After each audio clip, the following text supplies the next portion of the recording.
Hello friends, आज की इस वीडियो में हम बात करने वाले हैं सरोजिनी नायडू की बुक द गोल्डन थ्रेशोल्ड के बारे में। क्यों ये बुक इतनी फेमस है और इसके अंदर क्या कंटेंट दिया है। उससे पहले हम थोड़ा सा ब्रीफ में लेडी नायडू के बारे में जान लेते हैं। जैसा कि आप सब लोग जानते ही हैं, वो इंडिया की फर्स्ट लेडी गवर्नर रही थी। यूपी स्टेट की वो फर्स्ट गवर्नर बनी थी और साथ ही इंडियन नेशनल कांग्रेस की भी वो पहली महिला अध्यक्ष रही हुई है। उनकी आवाज़ इतनी अच्छी थी कि महात्मा गांधी ने उनको नाइटिंगेल ऑफ इंडिया का टाइटल दिया था। नाइटिंगेल का मतलब बुलबुल होता है। जिस तरीके से बुलबुल की आवाज़ काफ़ी स्वीट होती है, सेम वैसे ही उनकी आवाज़ भी स्वीट थी। इस वजह से उनको हिंदी में भारत कोकिला कहते हैं और इंग्लिश में नाइटिंगेल ऑफ इंडिया कहा जाता है। जब हम लेडी नायडू का कंट्रीब्यूशन देखते हैं तो ओनली लिटरेचर फील्ड में नहीं है, वो एक एक्टिव फ्रीडम फाइटर रही थी और साथ ही वो काफ़ी अच्छा गाती भी थी। सरोजिनी ने जितनी पोएम्स लिखी हैं वो 3 बुक्स में अलग अलग टाइम पर पब्लिश हुई है। फर्स्ट जो उनका कलेक्शन ऑफ पोएम्स था और वो जिस बुक के नाम से पब्लिश हुआ था वो था the golden threshold.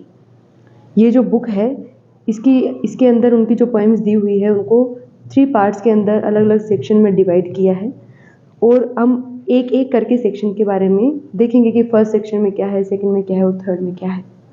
First section का टाइटल उन्होंने फोक सॉन्ग दिया था जिसमें 12 पोएम्स दी हुई है।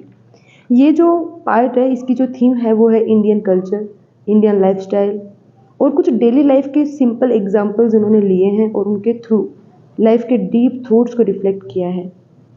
एग्जाम्पल के लिए हम इंडियन वीवर्स पोएम को देखते हैं। ये पोएम स्कूल टाइम से हमने पढ़ी है, किसी ने स्कूल में पढ़ा है, किसी ने कॉलेज में। एक छोटी सी पोएम है, 3 कपलेट्स हैं। ओनली 3 कपलेट्स के थ्रू काफ़ी सिंपल एग्जाम्पल्स लेकर नायडू ने हमारी पूरी लाइफ की जर्नी एक्सप्रेस की है। इस तरीके का क्रिएशन दिखाता है कि वो अपने फील्ड में कितनी कॉम्पिटेंट रही हैं। अब बात करते हैं सेकेंड पार्ट की, जिसका टाइटल रखा है सॉन्ग्स फॉर म्यूज़िक। इसमें 6 पोएम्स हैं। ये जो पोएम्स हैं वो काफ़ी नॉर्मल पोएम्स हैं, जो उनका लव है, स्पिरिचुअलिटी है, नेचर को लेकर या और भी किसी अदर स्फेयर को लेकर बस उनको एक्सप्रेस करती दिखाई देती हैं। अब बात करते हैं लास्ट और थर्ड पार्ट की, जिसमें 22 पोएम्स दी हुई हैं।